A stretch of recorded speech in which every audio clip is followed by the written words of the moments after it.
আপনাদের সহযোগিতা, আপনাদের ভক্তি, এর জন্যই আমরা এই নতুন রূপে আজ মন্দির দেখতে পাচ্ছি।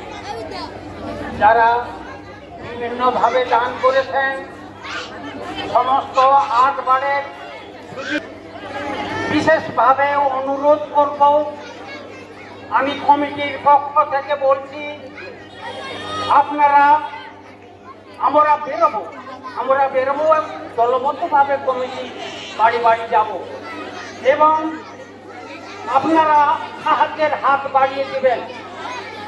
আগামী দিনের এই মন্দির রক্ষণাবেক্ষণ যাতে সুজড়িতভাবে সম্পন্ন হয় তার জন্য বাড়ি বাড়ি আমরা যাব এবং এটাও কমিটির মধ্যে আলোচনা হয়েছে, আমরা বিশেষ দাতা একটা নির্দিষ্ট আমরা 5,000 টাকা কি 2,000 টাকা দিলে আমরা ফলকে নাম লিখব।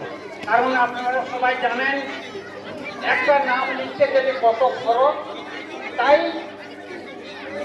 কিংবা যারা সামান্য হলেও দান করেছেন তাদের নামের ফলক আমরা তৈরি করব।